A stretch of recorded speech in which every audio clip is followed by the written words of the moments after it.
આજનો ઓડિયો પરમપિતા પરમાત્માને શરણે સમર્પિત કરું છું. આપ સૌની શુભેચ્છા અમારા પર બની રહે તેવી અભ્યર્થના સ. જય શ્રીમદ નારાયણ. શ્રીમદ ભગવદ્ ગીતા અધ્યાય 9 પરમ ગૃહ્ય જ્ઞાન શ્લોક 32 અને 33. હે પાર્થ, જે મનુષ્યો મારું શરણ ગ્રહણ કરે છે તેઓ ભલે નિમ્ન યોનિમાં જન્મેલા સ્ત્રીઓ, વૈશ્યો તથા ક્ષુદ્રો હોય તો પણ તેઓ પરમ ગતિ પ્રાપ્ત કરે છે. અહીં ભગવાનને સ્પષ્ટ શબ્દોમાં જાહેર કર્યું છે કે ભક્તિમાં ઉચ્ચ અને નિમ્ન વર્ગના લોકો વચ્ચે કોઈ ભેદભાવ રહેતો નથી. ભૌતિક જીવનમાં આવા વિભાજન હોય છે, પરંતુ ભગવાનની દિવ્ય પ્રેમસભર ભક્તિમય સેવામાં પરોવાયેલા મનુષ્ય માટે તે હોતા નથી. હર કોઈ વ્યક્તિ પરમધામમાં જવા માટે યોગ્ય છે. શ્રીમદ ભાગવતમમાં કથન છે કે અધમ યોનિમાં જન્મેલો ચાંડાલ પણ શુદ્ધ ભક્તના સંગને કારણે શુદ્ધ થઈ શકે છે.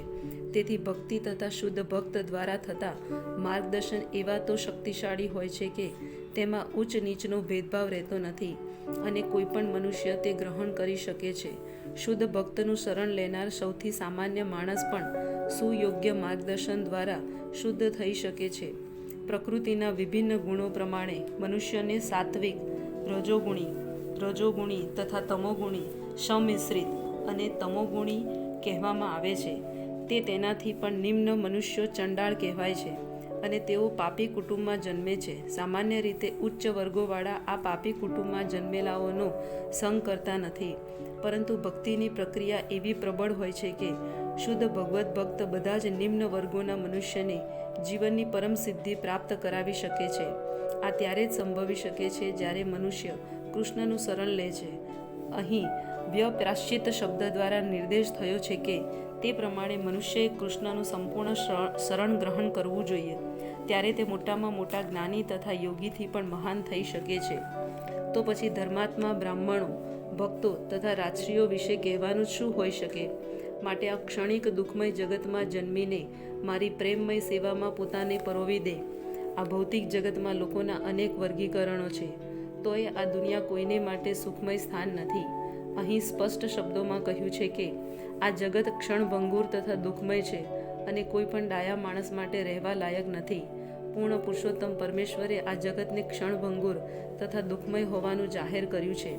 કેટલાક તત્વચિંતકો, ખાસ કરીને માયાવાદીઓ કહે છે કે આ જગત મિથ્યા છે, પરંતુ ભગવદ્ ગીતામાંથી આપણે જાણી શકીએ છીએ કે આ જગત મિથ્યા નથી પણ અનિત્ય અર્થાત ક્ષણભંગુર છે.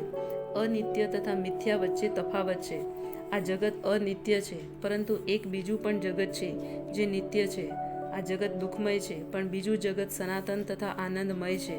અર્જુનનો જન્મ સંત રાજવીઓના કુળમાં થયો હતો. ભગવાન તેને પણ કહે છે કે મારી સેવા કરો અને જલ્દી ભગવદ્ ધામને પ્રાપ્ત કરો. કોઈ પણ મનુષ્યએ આ નિત્ય જગતમાં રહેવું ન જોઈએ, કારણ કે તે દુઃખોથી ભરેલું છે.